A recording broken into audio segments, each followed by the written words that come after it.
Bienvenidos a Tecnología en Acción, el programa del INTA para toda la comunidad. Aprovecho, saludos Fito, ¿cómo andás? Hola Luis, ¿cómo estás? Un gusto en saludarte. Qué bueno. Quería preguntarte, ¿qué tenemos en el programa de hoy? Hoy tenemos un programa variado.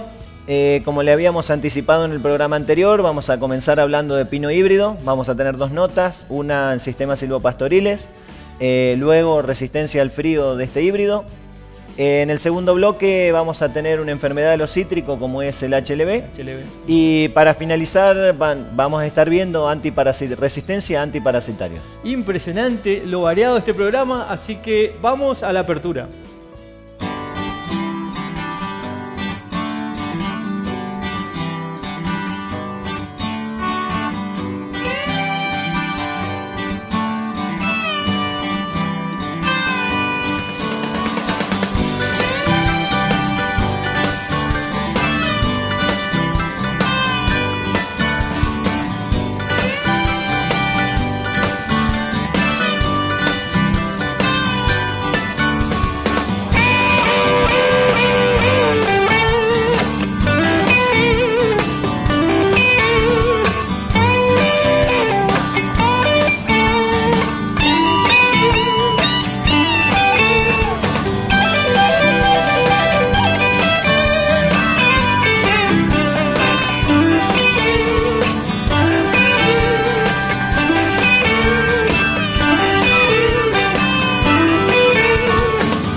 Tal como lo anunciaba el doctor Martí Arena, ahora vamos a ir a ver una nota en la cual vamos a ver a Luis Colcombet. Él es ingeniero agrónomo de nuestra experimental y él nos va a contar en qué consiste el ensayo silvopastoril con pino híbrido. Acá vamos a ver dos extremos. Una plantación de 8 años, donde estoy parado atrás de las plantas o al lado de una planta, en el cual a los 7 años se hizo un raleo sistemático borrando una línea de cada 3 por selectivo, sacando las plantas más feas. ¿Cuál es el material genético que nosotros utilizamos acá? Es el material INTA PIN2, pino híbrido, todavía de la primera generación, o sea, no de aquella todavía aquella generación donde todavía teníamos cierta diversidad de plantas. Por eso es necesario hacer este tratamiento de este raleo, donde sacamos un 30% de plantas digamos, no deseables o para llegar a la tala rasa. ¿Por qué hicimos este raleo? Esta plantación está plantada originalmente a 2x5. Y nosotros la vemos acá y ya está con 460 plantas por hectárea después del tratamiento del raleo. ¿Por qué borramos una línea? Porque a los 7 años de edad, con liños separados a 5 metros de distancia y con una poda a 3,50 metros, 3,70 de altura, no teníamos suficiente luz para el estrato forrajero. Teníamos apenas 30% de luz. Este raleo se hizo en julio-agosto del 2017, estamos hoy a mayo del 2018 y podemos apreciar cómo esta braquiaria se ha recuperado muy bien. Es el resultado darle un pequeño descanso también, digamos, hasta febrero. Y por el otro lado, la excelente luz que hemos logrado con ese raleo al 33% sistemático, borrando una línea, más otro 33% selectivo, sacando las plantas de forma fea. Ese raleo arrojó aproximadamente 35 toneladas de madera por hectárea, de las cuales 17 toneladas fueron rollitos de 14 a 18 y el resto fue papel. La densidad que tenemos ahora con los 8 años son 460 plantas por hectárea. En este momento lo estamos cargando con terneros de destete de hace 3 semanas atrás. Estamos con aproximadamente 3 terneros por hectárea y la carga instantánea es un poco mayor, digamos, porque en las 8 hectáreas están circulando 38 terneros. Estamos en una situación silvopastoril completamente atípica. Se trata de una braquiaria sembrada en la década del 80 debajo de un Pinus taeda, plantación 1976. O sea que el sistema está con prácticamente 30 años de silvopastoreo bajo una plantación que tiene 42 años de edad. Estamos con 55 plantas por hectárea, con plantas que tienen un promedio de 60 centímetros de edad. Son plantas que están entre 2,8 a 4 toneladas, o sea, son plantas muy pesadas. Del punto de vista forestal, tenemos un excelente faqueo, pero tenemos un problema, tenemos muchos troncos muy gruesos que podrían llegar a ser rechazados por aserraderos modernos, o sea que tenemos que buscar aserraderos que están en posibilidad de aprovechar madera gruesa. Del punto de vista forrajero estamos todavía muy bien. Estamos arriba de 6 toneladas de materia seca por hectárea en esta parcela y la altura de las plantas, que están con 28 metros, la protege muy bien a pesar del pequeño bajo relativo de las heladas del invierno. Acá tenemos que tener heladas en casilla de menos 2 grados centígrados como para verificar la helada debajo de esta plantación. O sea que es un excelente cuadro para el invierno. Ahora vamos a seguir con esta temática, vamos a ir a ver una nota realizada a la doctora Nardia Bulfe. Ella nos va a hablar de un ensayo de resistencia de los pinos híbridos al frío. El área de la ecofisiología forestal lo que estudia es una disciplina que estudia el comportamiento de las plantas a los diferentes ambientes, cómo se desarrollan, digamos, en las condiciones, ya sean óptimas o no. Conocer, digamos, el comportamiento de las especies o de los distintos materiales genéticos, lo que nos permite hacer es hacer una ocupación más óptima de los distintos sitios de plantación, debido a que hay materiales que a lo mejor se desarrollan mejor en ambientes que por ahí no son tan buenos para otras especies. Entonces, de esta forma lo que tenemos es una ocupación óptima de los distintos sitios productivos.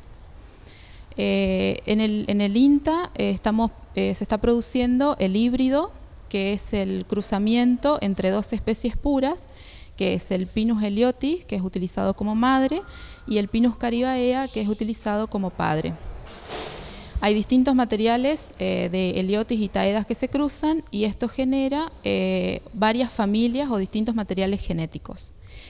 De todas estas familias, estos materiales genéticos que se están produciendo, hay 3 familias que el INTA está comercializando, y son en estas 3 familias en las que estamos haciendo estudios en cuanto a resistencia al frío. También existen otras familias que están siendo incorporadas ahora en ensayos nuevos. Estos ensayos los comenzamos a instalar el año pasado en Colonia Larrague y en Colonia Itacuruzú. Y son aproximadamente 18 familias que se están analizando. Entre estas familias se instalaron el año pasado, y este año se volvieron a instalar las mismas familias para tener varias temporadas de medición, ya que los fríos le afectan a las plantas en los estadios iniciales de plantación. Las mediciones que se hacen son básicamente más a nivel celular y observaciones a campo de los daños que tienen a nivel de órganos de los distintos tejidos, principalmente en la parte foliar. Las bajas temperaturas que se tienen en la zona de plantación dañan básicamente la parte de tejido foliar. Lo que hace es dañar todo el aparato fotosintético, que es lo que produce una merma en la producción de la planta, digamos, en la parte de crecimiento de la planta. En los datos preliminares que nosotros vamos teniendo de las mediciones del año pasado, y este año arrancamos con la temporada de este año, las mediciones se realizan en temporadas de temperaturas más altas, que son las temporadas de verano-otoño, y luego se vuelven a repetir las mediciones en la época más fría, es decir, en los meses de junio-julio.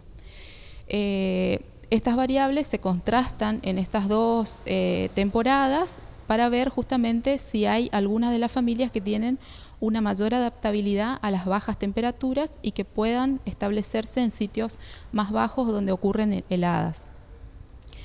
Conocer, digamos, el desempeño de estas familias, lo que nos permite también es ampliar la zona de plantación a otras provincias, en otras regiones donde por ahí la ocurrencia de heladas o de climas más fríos, digamos, es más baja la temperatura. Entre las mediciones que se realizan son todas al laboratorio, aparte de las mediciones de crecimiento, de temperatura de ambiente, temperatura de suelo. Se hacen muchas mediciones en laboratorio, que son mediciones más a nivel celular, que es como para ver la resistencia que tienen las paredes celulares, principalmente en los tejidos foliares, para ver cuánto resiste en el caso de que haya formación de hielo en las bajas temperaturas. Y también en la parte de la arquitectura hidráulica de la planta, es decir, cómo es el transporte de agua desde la raíz hasta la atmósfera, cómo incide en el caso de que haya formación de hielo y si hay alguna adaptabilidad que la planta presenta, como por ejemplo modificar su arquitectura hidráulica. Principalmente nosotros analizamos esto en la parte del leño, ya sea en el tronco o en las ramas. Es decir, si la planta a lo mejor tiene una plasticidad de modificar, ya sea haciendo el grosor de sus paredes celulares más gruesas o también esto disminuyendo, digamos, los conductos por los cuales el agua se transporta, y esto hace que la formación del hielo no sea tan dañino para los tejidos. En este caso, en las mediciones preliminares que nosotros tenemos, hemos observado que hay algunas familias que podrían tener algún comportamiento o un mejor desempeño ante las bajas temperaturas. Estos, digamos, son resultados muy preliminares que tenemos, ya que tenemos solamente una temporada de medición. Ahora estamos comenzando este año con la segunda temporada de medición. Ya realizamos las mediciones de temporadas de temperatura más alta y ahora estamos esperando las temperaturas más bajas de este invierno, y ahí recién con 2 temporadas poder corroborar si estas familias que nosotros creemos que podrían ser más adaptables a las bajas temperaturas, si realmente se comportan nuevamente de la misma forma en esta temporada invernal. También hemos instalado ensayos con estas mismas familias en este año para seguir evaluando por lo menos 2 temporadas más, para tener, digamos, datos más certeros y poder sacar conclusiones más específicas, digamos, de estas familias. Bien, muy interesante, la verdad, todos los temas que abordaban nuestros compañeros de trabajo. Y ahora yo te quería preguntar, Fito, ¿es importante el tema del frío con respecto a los pinos híbridos? Sí, es muy importante que se estudie esto. El pino híbrido no se estaba pudiendo plantar en otra época que no sea pasado el invierno duro, por llamarlo de alguna manera. Pero bueno, con todos los estudios que se están haciendo, las nuevas familias que se están estudiando, es probable que esto se pueda plantar. Hay un dicho en la jerga forestal que es que las especies forestales se plantan en los meses sin R, ¿sí? Es decir, que abarca otoño-invierno en realidad, que es lo ideal para plantar las especies forestales. Bueno, esto es lo que se busca con el pino híbrido para que se pueda plantar en otoño y no tenga daños por frío. Y otra pregunta en relación al primer tema, demostró que hay una gran productividad, ¿no es cierto?, en un sistema silvopastoril con este tipo de pino. Sí, en realidad el pino híbrido en algunas etapas de su crecimiento está superando lo que es el Pinus taeda, que es el que mayormente se planta en la provincia. Por esto mismo que decíamos, por el miedo al frío, por ahí hay mucho menos plantado de híbrido y se sigue plantando mucho más taeda, pero es una especie muy promisoria, inclusive por lo que nos decía el ingeniero Colconvet, en función de la copa que tiene el pino híbrido, se utiliza para sistemas silvopastoriles con muy buenos rendimientos. Bueno, la verdad que es muy clara tu aclaración. Ahora vamos al corte y enseguida volvemos con Tecnología en Acción.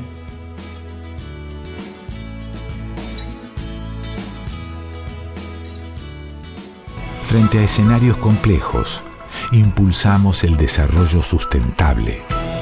Difundimos el uso de energías alternativas, garantizamos el acceso al agua y promovimos el respeto por el suelo. Pusimos al alcance de millones de productores tecnologías de bajo costo.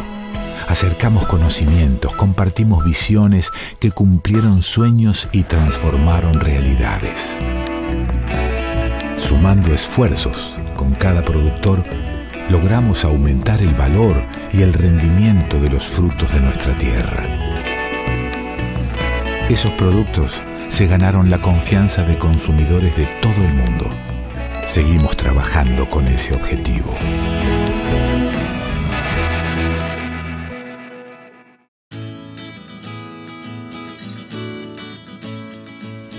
Seguimos en Tecnología en Acción y ahora yo te hago una pregunta, Fito, ¿sabés hablar en chino? No, no sé hablar en chino. Yo sé algo, yo te voy a decir Wan Long Bin. ¿Sabes qué quiere decir? No tengo ni la menor idea. Bueno, Wan Long Bin quiere decir enfermedad del brote amarillo. Es una nueva enfermedad que hay en los cítricos y ahora al respecto nos va a hablar la doctora María Elena Chapovalov sobre ese tema. El HLB es una enfermedad que le ataca a los cítricos y hasta el momento no tiene cura. Uno de los vectores de esta enfermedad es un insecto llamado Diaphorina citri. Este insecto transmite la enfermedad, la cual es una bacteria denominada Candidatius liberibacter. Diaphorina citri es un insecto muy pequeño que mide aproximadamente entre 3 y 4 milímetros de longitud. Este insecto, además de transmitir la enfermedad en los cítricos, también tiene una planta hospedera muy favorita que se llama mirto. Su nombre científico es Murraya paniculata. Tanto el cítrico como el mirto pertenecen a la familia de las rutáceas, es por eso que están muy emparentadas. Este insecto, Diaphorina, tiene un ciclo que dura aproximadamente entre 30 y 40 días. El ciclo comprende huevo, ninfa, que tiene 5 estadios, y el adulto. El adulto, cuando ovipone la hembra, lo hace sobre los brotes de la planta. La planta es una planta ornamental que la podemos encontrar en los patios. Puede llegar a tener una altura de hasta aproximadamente 7 metros y esta planta es muy vistosa porque presenta flores de color blanca y con un aroma muy similar al del jazmín. Este insecto Diaphorina a su vez tiene un controlador biológico que es un insecto muy pequeño, un ectoparasitoide que se llama Tamarixia radiata. Este insecto es muy pequeño, mide aproximadamente 1 milímetro. Lo que hace este insecto, Tamarixia radiata, es poner sus huevos sobre las ninfas de Diaphorina citri. Este insecto, además de ser un parasitoide, también es un depredador, es decir, que se alimenta de las ninfas de los estadios 1 y 2 de Diaphorina citri. Este insecto, Diaphorina, pica una planta infectada y luego le transmite a otra planta. Este insecto tiene vuelos cortos de hasta aproximadamente 100 metros. En el INTA lo que estamos realizando es una fluctuación poblacional, es decir, queremos saber cuándo el insecto se encuentra presente y lo hacemos por medio de monitoreos. Por un lado hacemos el monitoreo con trampas pegajosas, amarillas, porque este color atrae al insecto, así como también hacemos inspección visual de los adultos, los huevos y las ninfas. Además, estudiamos las condiciones climáticas en el sentido de que el insecto prefiere una temperatura que varía entre los 25 y los 28 grados para poder reproducirse. El insecto se encuentra presente todo el año, si bien se lo puede observar en épocas donde la brotación es mayor, entre otoño y primavera. En época invernal el insecto se encuentra presente pero en menor cantidad. Si bien la planta de mirto es una planta hospedera favorita por este insecto, recomendamos a las personas que no sigan plantando esta especie, sino que la sigan manteniendo en sus casas, en sus jardines, porque para nosotros, desde INTA, nos sirve como estudio para futuros controles de esta plaga, ya sea con un producto químico o sea por medio de un controlador biológico. Estos controladores biológicos, como le comenté anteriormente, pueden ser ectoparasitoides como Tamarixia radiata, así como también el control con hongos entomopatógenos. En las plantas cítricas, la enfermedad se manifiesta a través de síntomas. Sin embargo, en las plantas de mirto no presenta síntomas, es decir, que son asintomáticos. Si bien la enfermedad puede estar presente, lo que se realiza es se toman muestras vegetales del mirto y se le hace un diagnóstico en el laboratorio por medio de técnicas moleculares. También se puede detectar la enfermedad a través del insecto. Se toman entre 10 y 15 adultos de Diaphorina citri, se le realiza una extracción de ADN y a partir de ahí se lo diagnostica por medio de técnicas moleculares. Muy interesante la nota que nos mostraba la doctora Shapovalov. Ahora, Luis, tengo una pregunta para vos. Bueno, ¿cómo no? ¿Estás seguro que era chino esa palabra? Sí, muy seguro. Bien. Wan Long Bin quiere decir enfermedad del brote amarillo. No me pregunte letra a letra o palabra a palabra, pero sí viene del chino, porque esa enfermedad fue encontrada por primera vez en China. Entonces ahí cuando el chinito vio el brote amarillo dijo Wan Long Bin. Bien, pero ahora te voy a hacer una pregunta técnica relacionada a nuestra zona. ¿Qué hacemos? Esta enfermedad sabemos que es grave, que hay zonas restringidas y demás, sabemos que hay que producir, ya en otras notas hemos visto cómo se tiene que producir, Así bajo es. qué condiciones de vivero y demás. Claro. ¿Qué hacemos si nosotros vemos un vendedor ambulante con plantas de cítrico? Y lo primero que hay que hacer, hay un teléfono que vos podés llamar al sistema, al Programa Nacional de Prevención de HLB. Ellos activan, digamos, esa alarma y van a intervenir las autoridades competentes para decomisar esos plantines que no son fiscalizados. ¿Y por qué los van a decomisar? Porque no reúnen las condiciones establecidas por la ley, que son, por ejemplo, como vimos, producir bajo un invernáculo y tener un certificado de que ese plantín es libre de esta enfermedad y de otras más. Perfecto, o sea que lo único que se puede comercializar es material certificado. Totalmente, así es. Bien, gracias Luis. Así finalizamos este bloque y al regreso continuamos con más Tecnología en Acción.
Seguimos en Tecnología en Acción y ahora le vamos a presentar una nota realizada a la médica veterinaria Andrea Pantiú. Ella nos va a hablar sobre la resistencia a los antiparasitarios en ovinos y bovinos.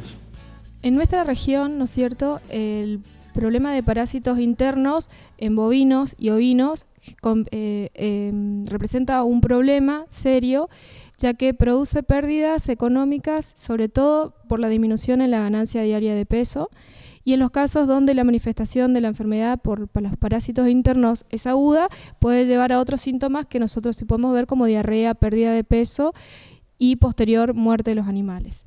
Estas enfermedades se manifiestan en los bovinos, principalmente en los animales jóvenes, desde el destete hasta los 2 años aproximadamente, y después se reduce su incidencia, mientras que en si tuviéramos la especie ovina, la enfermedad se manifiesta durante toda la vida del animal, quiere decir que durante todo el periodo de vida del animal podemos tener problemas de parásitos internos. Una de las formas que nosotros tenemos para combatir el problema de los parásitos es actuar sobre el animal utilizando los productos antiparasitarios, es decir, una forma química, ¿no es cierto?, comprando los antiparasitarios y aplicando al animal, ya sea por vía inyectable o vía oral. El problema que genera esto es que si se utiliza de mala manera, es decir, se hace una mala dosis de los productos, nos puede llevar a la resistencia. En otras ocasiones no se tiene que ver, no tiene en cuenta la dosificación, sino que el animal no está con parásitos y uno a veces los desparasita suponiendo la presencia del antiparasitario, de parásitos, digamos, que requieren la necesidad de utilizar el antiparasitario. La forma que nosotros tenemos para saber si el animal necesita o no recibir un producto, un antiparasitario, es haciendo el HPG, que es el recuento de huevos por gramo de materia fecal. Se toma la muestra de bosta y se analiza en laboratorio y a una cierta cantidad de huevos por gramo se recomienda desparasitar a los animales, ya sea bovinos u ovinos. Y en base a la época del año también nosotros recomendamos el tipo de droga que convendría aplicar. Ahora, si uno quiere ver la eficacia del producto, existe una técnica que nosotros la conocemos como técnica de eficacia al antiparasitario y consiste en hacer un recuento de huevos por gramo, aplicar el producto y a los 15 días promedio tomar una muestra de ese animal de materia fecal y ver si el producto actuó o no, digamos, una eficacia o no de huevos por gramo de materia fecal. Lo que suele pasar por el uso indiscriminado de estas drogas es llegar a la resistencia a los productos antiparasitarios. Y existen técnicas que nosotros las promovemos en el INTA para llegar a saber si en nuestro establecimiento tenemos problemas de resistencia. Y se basan justamente en el test de reducción del conteo de huevos por gramo de materia fecal. Partimos de un lote promedio, en este caso un ejemplo de 100 animales, en el cual se toma muestra de materia fecal, se analiza en el laboratorio, se determina la cantidad de huevos por gramo de materia fecal y se arman los grupos de tratamiento. Uno es el grupo testigo, ¿no es cierto?, 25 animales de grupo testigo, control, que no recibe ningún tipo de antiparasitario, y 3 grupos de tratamientos con distintas drogas antiparasitarias. A los 10 a 12 días se toma de vuelta muestra de materia fecal y se evalúa la reducción de los huevos de parásitos, de la cantidad de huevos de parásitos por gramo de materia fecal. Eso se carga en una planilla, ¿sí?, que ya está diseñada para eso, y se determina el porcentaje de eficacia y resistencia a la droga. Eso es una técnica muy útil para el productor, entonces sabe con qué antiparasitario cuenta y que sea eficaz para utilizarlo en su establecimiento.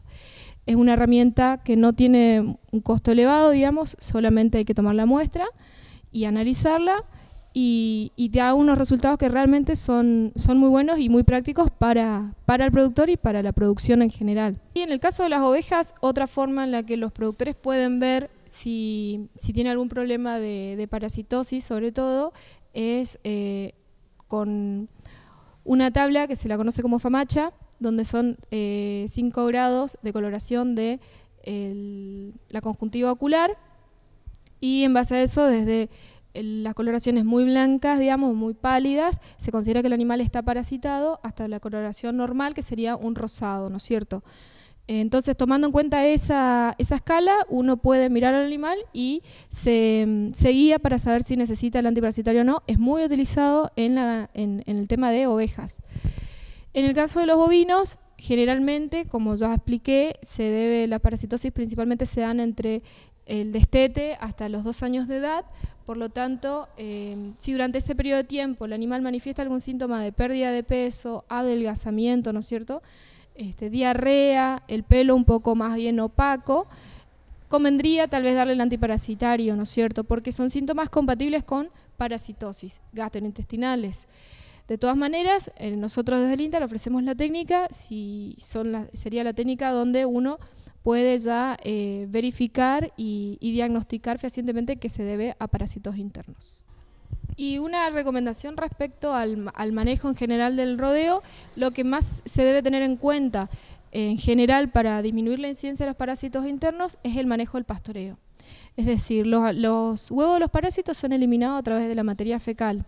Por lo tanto, si el vacuno pastorea muy debajo la pastura, puede llegar a levantar las larvas. ¿Por qué? Porque estas larvas no tienen movilidad propia. Entonces, si se acercan cada vez más al ras, digamos, del suelo, es más factible, digamos, que el animal levante larvas, a diferencia si estamos trabajando en una pastura más alta.